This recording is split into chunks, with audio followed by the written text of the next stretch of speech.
Hai, Assalamualaikum warahmatullahi wabarakatuh. Jumpa lagi dengan saya Dr. Tresna di Kota Cirebon bersama di atasnya. Selamat malam, Assalamualaikum warahmatullahi wabarakatuh. Terima kasih atas atensi dokter. Saya bisa hadir di meja podcast ini. Dan ini adalah sebuah kebanggaan dan rasa bahagia saya bisa berdampingan dengan dokter. Sama Mas Hairudin ini kawan lama saya yang sudah lama tidak jumpa dan alhamdulillah mau bergabung bersama dengan saya di sini di podcast Berisik. Apa itu Berisik? Berbagi solusi untuk publik. Malam ini apa sih yang akan kita bahas, Mas Hai?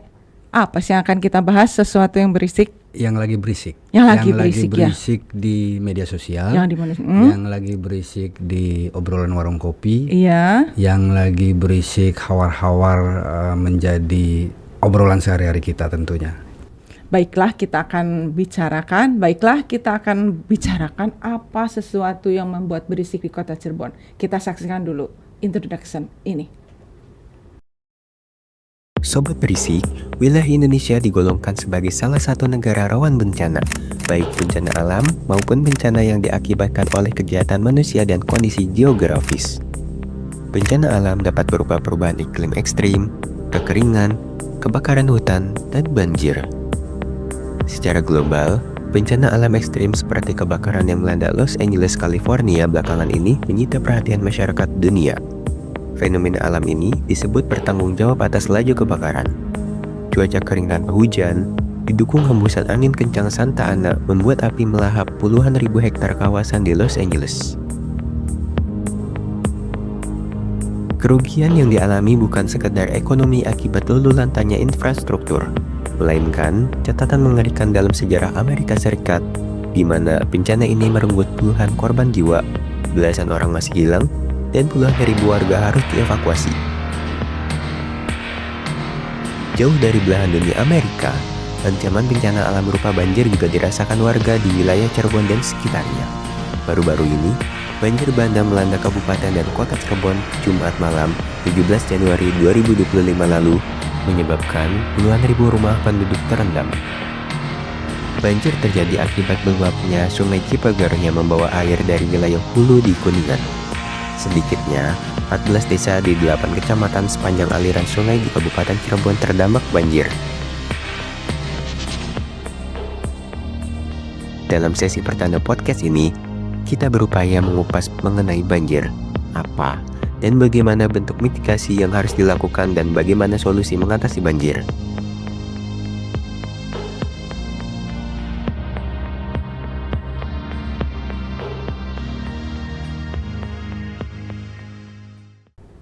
Nah, sahabat berisik, bagaimana itu kita lihat, bagaimana betapa menyedihkannya dengan peristiwa-peristiwa yang tadi kita saksikan dalam introduction kita malam ini.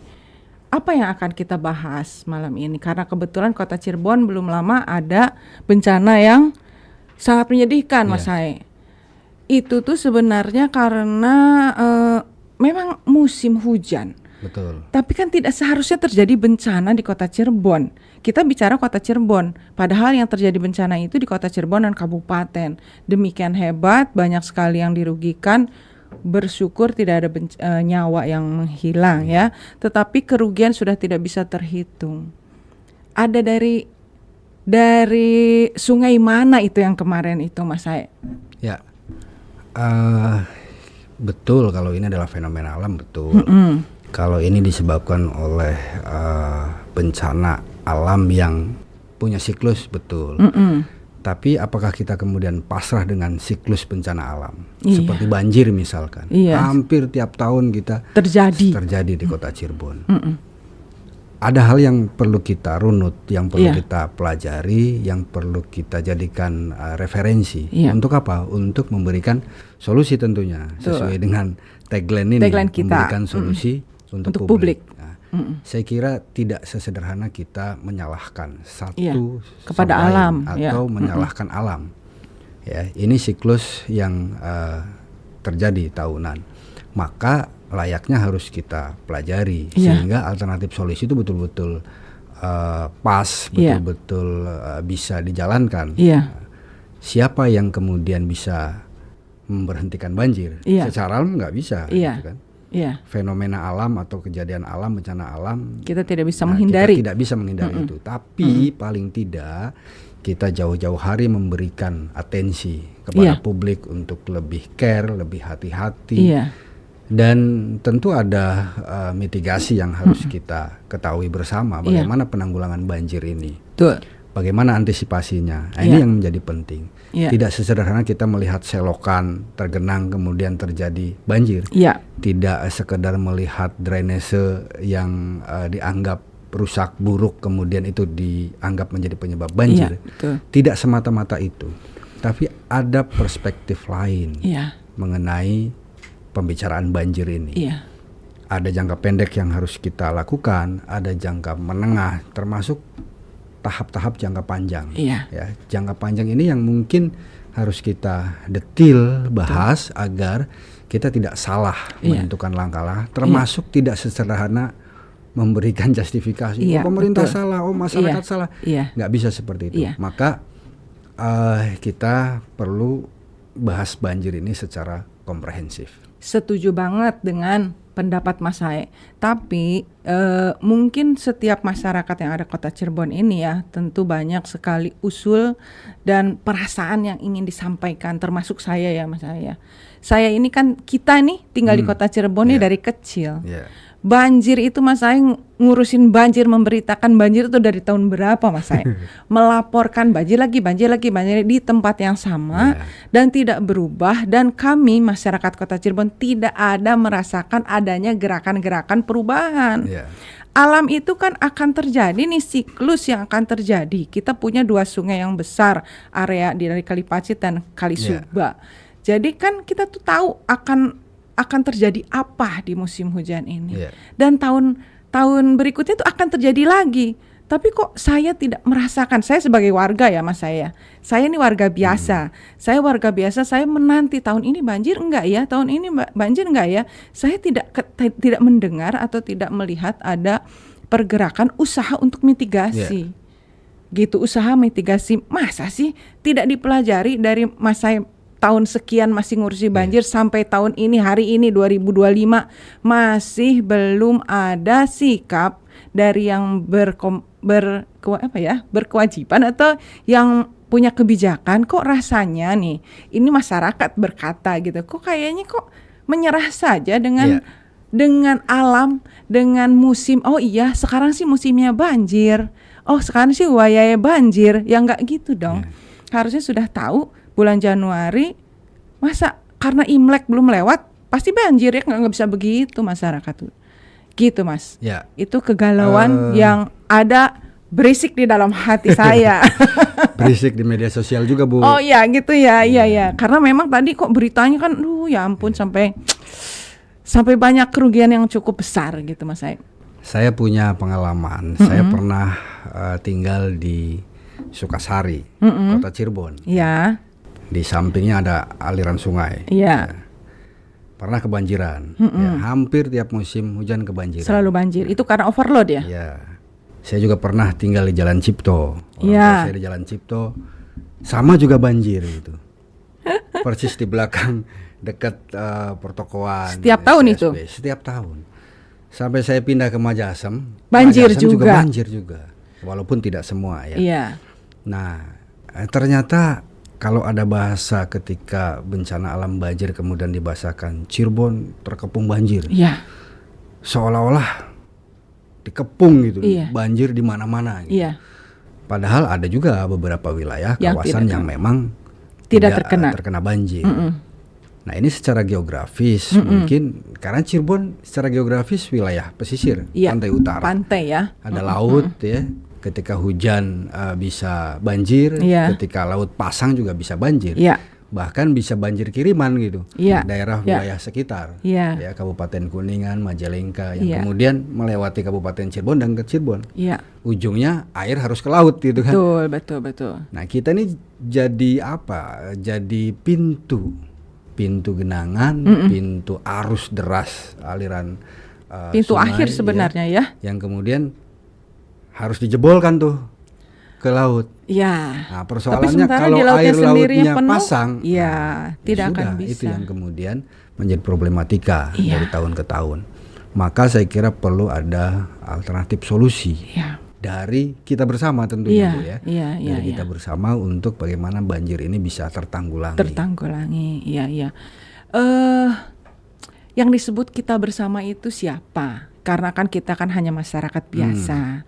Artinya kita di sini mungkin hanya bisa memberikan usulan Ya. dan harapan bagaimana sih menghadapi banjir ini. Karena kan ya semua sih sebenarnya sudah terbaca, Mas Sae. Betul. Sudah terbaca, Betul. sangat sudah terbaca bagaimana geografis Kota Cirebon yang dataran, di sebelah sananya ada gunung. Ya. Dan ada pusat air yang kemudian mengalirnya ke Kota Cirebon dan sekitarnya. Nah itu sudah rasanya tuh sudah tahunan, mungkin dari zaman dulu sudah tahu posisi Kota Cirebon gitu. Jadi tetap tidak boleh kita menyerah, Pasrah bahwa gitu ya. pasrah dan menyerah bahwa wayai banjir, tidak boleh begitu, Mas Sae. Setuju nggak? Iya, pasti. Iya ya, jadi Banjir kita itu harus bencana alam, fenomena alam. iya. Ya. Kalau kita pasrah, ya kita masa mau begini terus gitu Iya. kan. Maka harus ada solusi. Iya. Nah, itu apa? Tapi kan tidak bisa pemerintah sendiri atau yang pemangku kebijakan sendiri yang bertanggung jawab kepada ini. Iya. Siapa saja yang akan bertanggung jawab nih, para sahabat berisik. Kita lanjutkan setelah ini ya.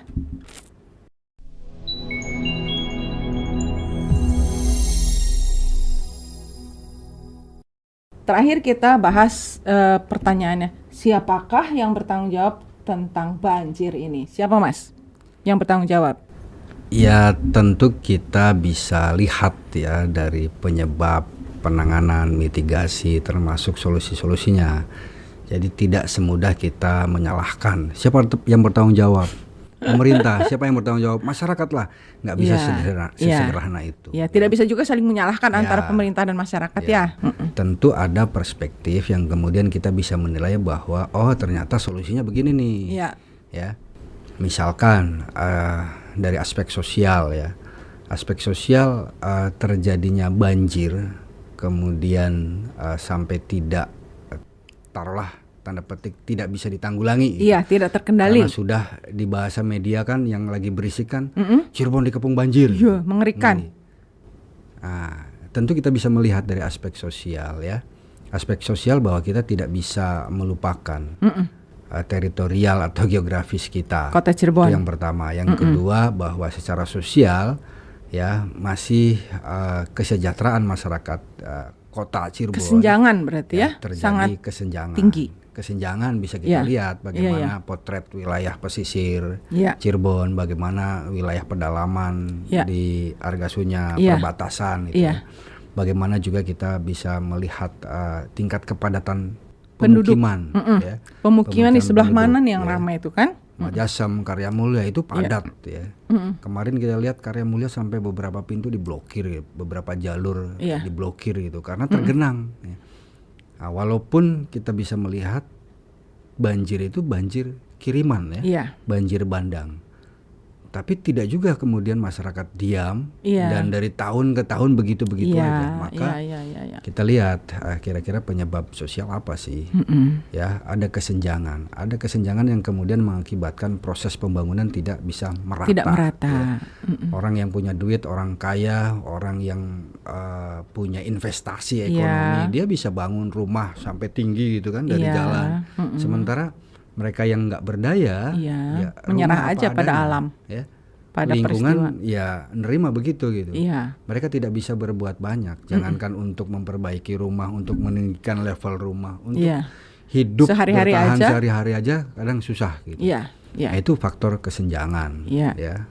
Ujung-ujungnya kesejahteraan. Maka faktor kesejahteraan itu yang kemudian menjadi problematik. Iya, salah satu problematik. Tidak langsung memang menjadi penyebab banjir, tapi rentetannya ada di situ. Kemudian yang kedua perspektif budaya, lebih pada perilaku masyarakat. Ya, yang selama ini kita pahami soal kesehatan, perilaku masyarakat hidup sehat kayak gimana sih? Iya. Lingkungannya bagaimana, sanitasinya bagaimana, perilaku buang sampahnya bagaimana, perilaku menjaga lingkungannya seperti apa, perilaku apakah mereka care terhadap kesehatan lingkungan dan lain sebagainya. Kepeduliannya. Nah, budaya kita kadang yang sederhana, budaya buang sampah, ya, buang sampah. Tempat sampahnya sudah disiapin, sudah dapat bantuan tempat sampah, pembakaran sampahnya sudah ada. Tapi kenapa perilaku buang sampah sembarangan masih terjadi? Itu faktor budaya. Ya. Kemudian faktor kita melihat perspektif ekonomi, misalkan banjir dampaknya luar biasa. Gitu. Secara ekonomi, kalau sudah terkena banjir, orang yang tadinya harus bekerja, pada akhirnya harus berhenti tuh bekerja. Dia harus beresin rumahnya, harus nambah uang untuk beresin ini, beresin recovery itu. lagi. Nah, recovery-nya. Ya, belum lagi secara ekonomi, ya butuh anggaran yang besar untuk apa? Untuk tadi recovery. Bicara infrastruktur, berapa infrastruktur yang rusak? Apa saja? Fasilitas umum rusak, ya kan? Di tingkat masyarakat yang paling bawah, misalkan ya, saluran air jebol, sanitasi lingkungan rusak, kemudian fasilitas umum juga menjadi tergenang, menyisakan lumpur yang tebal. Nah, itu butuh sentuhan solusinya gitu. Maka selayaknya kita tidak bisa pasrah begitu saja. Seharusnya harus tidak ada terjadi. Upaya untuk keluar. Pencegahan gitu. sih sebenarnya ya. Pencegahan ya. Yang biasa kita sebut mitigasi. Nah, mitigasi. Mitigasi bisa dilakukan saat kejadian, ya, antisipasi, bahkan bicara jangka panjang. Gitu.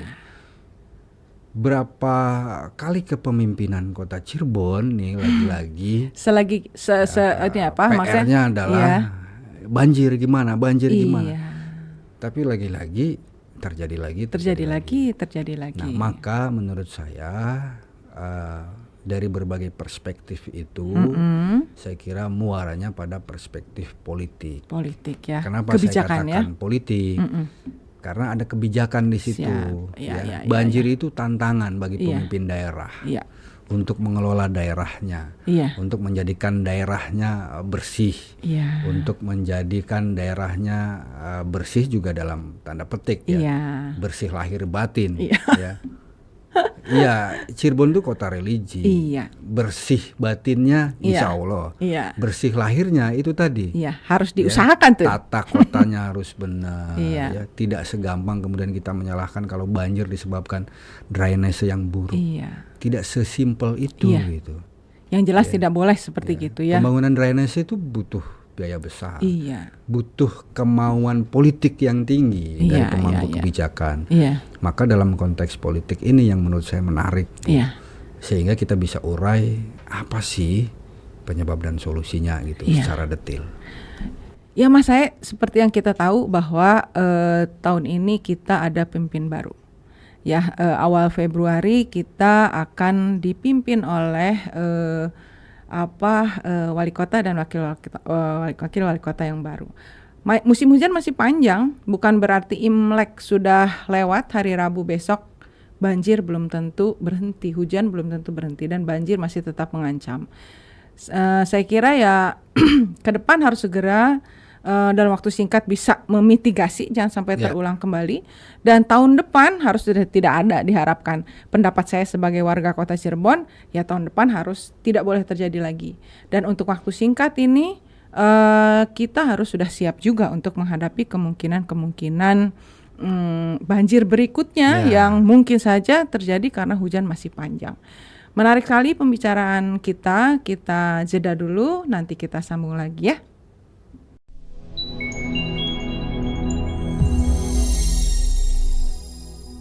Sahabat Berisik, kita ketemu lagi, berakhir dengan kalimat politik, niat politik dari pemerintahan Kota Cirebon. Itu yang paling, menurut Mas saya itu adalah yang paling utama. Bagaimana sih yang harus kita hadapi? Apa sih politik yang bisa mengatasi bencana ini? Apa tuh kira-kira? Yaitu kebijakan. Yang saya tahu ada kebijakan berupa perda, Mas. perda untuk menghadapi bencana. Ya. Hanya bencananya bukan banjir saja. Karena kota Cirebon sebenarnya potensinya banyak banget Mas selain banjir. Kalau kita kemarin dikagetkan oleh banjir dan seolah-olah yang utama bencana yang akan hadir di kota Cirebon itu hanya banjir. Padahal enggak. Banjir aja kan ada dari gunung, ada yang dari rob tadi kata Mas Ahai itu ya. Padahal ada gunung juga tuh kalau meletus bagaimana. Ya kan walaupun si gunung ini dijaga bukan oleh pemerintah kota Cirebon kan. Ada kereta api tiap hari lewat berapa kali sehari. Kalau misalnya ternyata ada sesuatu tabrakan sekian ratus orang, kejadian luar biasa itu kita tidak bisa apa-apa. Atau kita tol. Jalan raya itu Cipali itu ramai banget. Kalau ada kecelakaan beruntun mau bagaimana gitu. Yang satu lagi yang pernah kita alami Mas Sae, dan itu pun saya mengalaminya. Mungkin Mas Sae tidak lupa tahun berapa itu, saat terjadi peledakan di Polres. Nah, saat peledakan di Polres sampai saya sebagai dokter bedah ya ikut dalam proses penyelamatan. Kewalahan ya Bu ya. Iya kewalahan banget. Dan itu ada kesalahan sih Mas Sae. Bukan kesalahan. Jadi gini, jadi kita tidak bisa mengevaluasi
rusak. luar biasa itu kita tidak bisa apa-apa. Atau kita tol. Jalan raya itu Cipali itu ramai banget. Kalau ada kecelakaan beruntun mau bagaimana gitu. Yang satu lagi yang pernah kita alami Mas Sae, dan itu pun saya mengalaminya. Mungkin Mas Sae tidak lupa tahun berapa itu, saat terjadi peledakan di Polres. Nah, saat peledakan di Polres sampai saya sebagai dokter bedah ya ikut dalam proses penyelamatan. Kewalahan ya Bu ya. Iya kewalahan banget. Dan itu ada kesalahan sih Mas Sae. Bukan kesalahan. Jadi gini, jadi kita tidak bisa mengevakuasi korban untuk disebar ke rumah sakit. Jadi dari Polres itu semuanya diserahkan ke rumah sakit pelabuhan. Padahal harusnya kalau kita bisa share ya, bisa memilah gitu. Ada yang hitam, ada yang merah, itu ya namanya triase, bisa disebar. Tidak hanya ke rumah sakit pelabuhan. Rumah sakit pelabuhan kan kewalahan. Gitu, semua dibawa ke sana. Nah, tapi kemudian setelah agak lama baru dikirim ke Pertamina kemana para dokter bedah ikut kerja untuk mengeluarkan banyak peluru di tubuh-tubuh para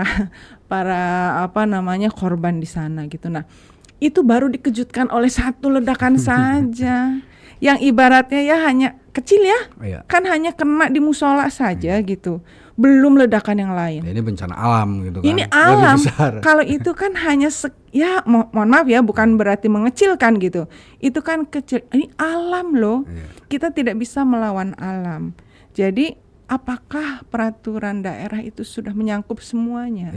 Dan apakah itu sudah berlaku dan bisa gimana ya? Jadi apakah pada saat banjir itu sudah jalan belum sih perda itu? Siapakah yang akan menjalankannya gitu?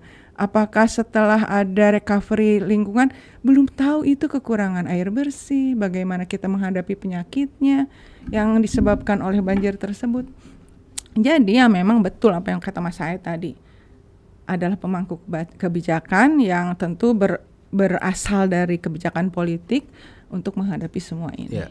Kalau kita berpikir sih Bu, sebagai masyarakat sipil ya, kita diingatkan dengan pilkada, kita diingatkan dengan kampanye, kita diingatkan dengan PR yang kita tumpahkan ke pemimpin kita. Ya, gitu. harapan Kira-kira, sih sebenarnya tanggung harapan jawab seperti kita. apa yang memang menjadi tumpuan ya bagi pemerintah. Itu kita diingatkan yang kemudian dirumuskan lewat kebijakan. Kebijakannya apa? Ada rancangan pembangunan jangka pendek, jangka menengah, dan jangka panjang ya. Bukan jangka imah, tapi jangka panjang. Nah, itu produk politik gitu. Maka siklus politik 5 tahun itu harusnya cukup untuk, memberikan langkah-langkah solusi bagi persoalan banjir ini. Persoalan banjir itu multi efek dan kebijakannya tidak pada satu peraturan daerah. Ya, ada misalkan peraturan tentang penanggulangan bencana, ada peraturan daerah tentang lingkungan, ada peraturan daerah tentang kesehatan, ya, termasuk tentang kesejahteraan. Itu semua harus berjalan beriringan, berimbang gitu, sehingga satu sama lain saling mendukung. Tidak bisa kemudian kita membuat peraturan daerah tentang mitigasi bencana lingkungan sementara tidak bisa berdiri sendiri ya. Sementara kita tidak punya kebijakan tentang bagaimana hidup sehat. Tidak punya kebijakan bagaimana penataan kawasan kumuh, tata ruang, ekonomi, wilayah dan lain sebagainya. Nah, perangkat-perangkat kebijakan itu menjadi penting menurut saya, sehingga pemerintah tuh settle gitu. Jadi kalau ada bencana, nah, yang harus kita lakukan apa nih? Ada kebijakan ini. Ketika bicara soal pemahaman pendidikan masyarakat terhadap kebersihan lingkungan, ya, ada juga aturannya. Nah, sehingga pemerintah sudah melakukan banyak hal. Kalau kemudian masih disalahkan, nah, kan tidak arif juga. Atau kita menyalahkan perilaku masyarakatnya nih yang buang sampah sembarangan, lingkungan nggak dijaga, kemudian sanitasi lingkungannya kotor, drainase banyak sampah dan lain sebagainya. Itu produk politik yang bicara, Bu. Maka ke depan tentunya harus ada sinergi antara pemerintah sebagai pemangku kebijakan, kemudian stakeholder tentunya yang bisa mendukung support terhadap program-program pemerintah, termasuk masyarakat. Keterlibatan masyarakat, partisipatoris masyarakat itu menjadi penting. Untuk apa? Untuk pembangunan yang berkesinambungan. Jangan sampai ada pembangunan yang sia-sia. Ya. Bikin misalkan proyek pemerintah di kawasan perbatasan Cirebon ke kabupaten, ya, ternyata mangkrak. Artinya itu nggak tepat, ya. Maka menurut saya untuk mendukung kebijakan-kebijakan itu, pemerintah perlu upaya pendekatan, ini pendekatan terhadap masyarakat untuk menurut saya jadi alternatif solusi juga. Ya, ada 2 pendekatan menurut saya. Yang pertama adalah pendekatan emik. Pendekatan emik itu secara sosiologis, ya, bagaimana pemerintah memberikan ruang kepada masyarakat untuk apa? Untuk menyampaikan apa maunya masyarakat. Karena masyarakat yang tahu jelas wilayah mereka, masyarakat yang tahu persis lingkungan sekitarnya, bahwa sanitasinya buruk, mereka yang tahu. Kalau mereka tahu problematikanya, harusnya mereka dikasih tahu solusinya. Kalau sanitasi lingkungannya buruk, tolong buat sehat. Kalau ternyata lingkungannya tidak sehat, tolong juga ayo bareng-bareng gotong royong. Artinya solusi itu hadir dari masyarakat. Pemerintah meramu problematika itu menjadi sebuah kebijakan untuk mendukung. Saya kira kalau itu terjadi, masyarakat nggak mau disalahin, pemerintah juga tidak sepenuhnya salah. Masyarakat sudah menyadari problemnya dan memberikan solusinya, pemerintah juga sudah dikasih tahu problemnya dan berupaya untuk memberikan solusinya. Saya kira itu menjadi harmonis, ya. Ada relasi yang pas untuk mendukung pembangunan. Nah, maka ketika semuanya sudah memahami, menyadari, tentu langkah-langkah kebijakan itu harus ditegakkan. Penegak kebijakan siapa? Ya kita semua. Iya. Itu politik, Bu. Ya. Siap. Jadi menurut saya ini kebijakan sebagai produk politik itu penting. Siap. Tantangan kepemimpinan ke depan yang tadi Ibu bilang kita punya wali kota baru, wakil wali kota baru. Sadarlah bahwa PR itu banyak. Banyak banget. Ya, bukan hanya banjir. Banjir itu salah satu ya. Salah satu saja. Tapi dari banjir itu kita bisa telaah. Oh, ternyata banyak faktor yang melatar belakangi. Ternyata banyak faktor juga yang harus dilakukan itu sebagai upaya-upaya solusinya. Koordinasi itu yang penting. Kalau mau bikin tim penanggulangan ya koordinasi dengan masyarakat. Jangan sampai masyarakat nggak tahu timnya siapa, keberadaannya dia di mana, bagaimana menghubungi ketika ada gejala bencana ya. Koordinasi sampai tingkat bawah ke level atas itu menjadi penting. Siap. Menarik sekali, tapi kita harus istirahat dulu dalam jeda kali ini.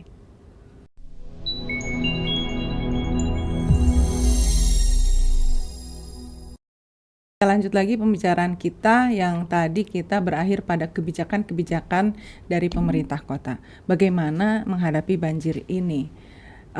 Bagaimana nih kita, Mas?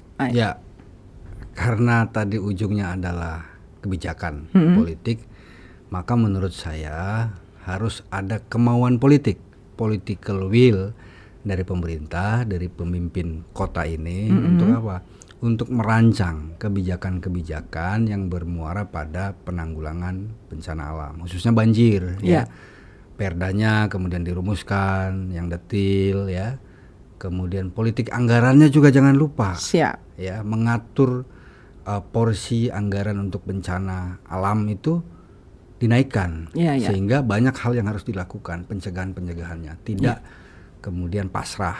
Nah, maka politik anggaran juga menjadi penting menurut saya ya sehingga bisa berdaya melahirkan program dan actionnya tuh jelas gitu, tahapan-tahapan actionnya jelas. Tentu program ini juga kalau duitnya sudah kita lengkap rencanain ada. Ya kan, sudah kita alokasikan lewat APBD atau misalkan kita alokasikan dana alokasi umum dari pusat ya DAK atau DAU, saya kira bentuk kebijakan bisa dilakukan di situ. Tentu arah kebijakan itu juga bermuara pada perencanaan pembangunan 5 tahun mendatang.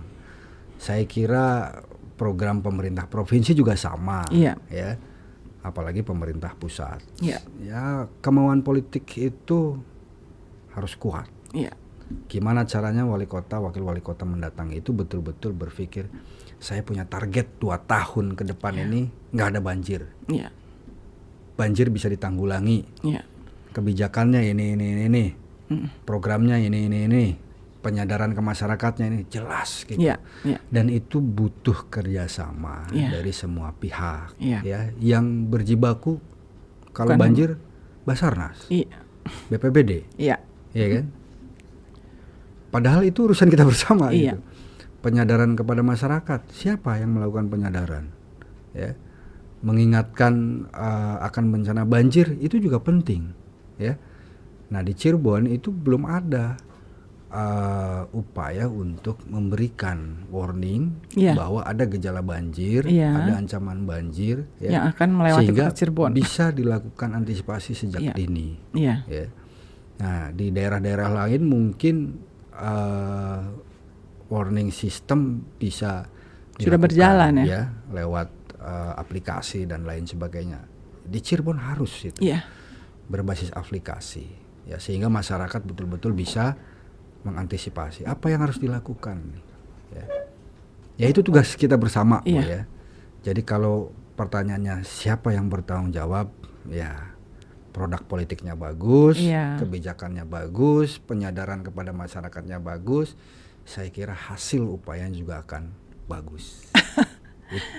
Itulah pemirsa harapan-harapan yang tentu saja menjadi bisa terungkap di obrolan kita. Sedikit atau secuplik saja harapan dari sekian ratus ribu masyarakat kota Cirebon mengenai bencana ini. Tapi bencana ini atau kebijakan ini tidak bisa kita hadapi bersama. Ya, artinya siapa yang bertanggung jawab? Semuanya. Kebetulan karena kita ada pemerintahan yang baru, kita harapkan 5 tahun ke depan lebih baik itu pimpinan kita, lalu semuanya dinas-dinas yang bekerja untuk Kota Cirebon dan juga masyarakat Kota Cirebon. Ya. Itulah mereka, kita semua yang bertugas menghadapi mitigasi pada bencana yang terutama banjir. Ya. Demikian. Tapi tidak terjebak pada tadi kebijakan politik, Bu ya. Tidak terjebak pada tidak terjebak itu. Pada kebijakan politik saja. Karena tapi kalau sudah terjebak hanya janji, hanya kemudian menjadi slogan ya. Itu berat. Maka memberikan ruang kepada masyarakat yang saya bilang tadi agar apa? Agar masyarakat juga punya daya untuk menentukan nasibnya sendiri. Masyarakat nggak mau kebanjiran, ayo gimana caranya nggak kebanjiran? Kerjasama bareng. Ya.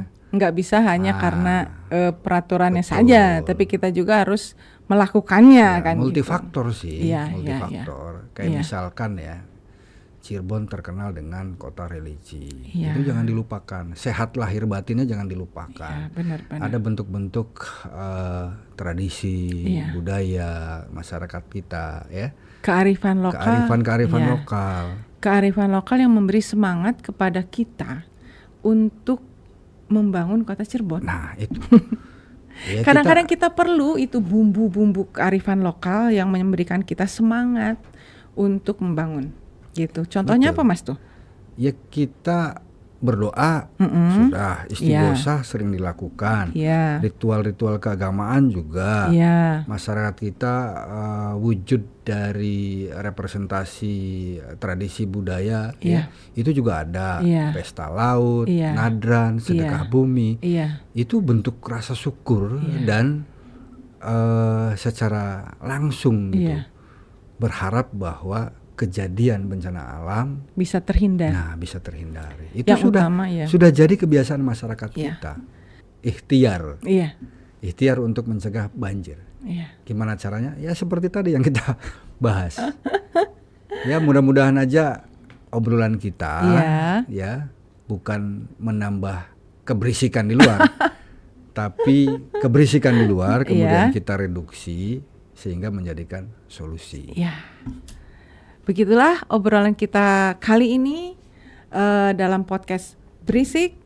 Mudah-mudahan bisa memberikan masukan-masukan kepada pihak-pihak yang mempunyai kewenangan dan juga semangat kepada warga Kota Cirebon menghadapi bencana alam ini dan pembangunan Kota Cirebon.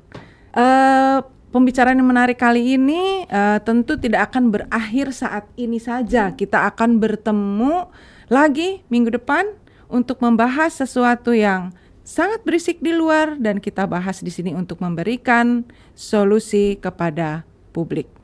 Assalamualaikum warahmatullahi wabarakatuh.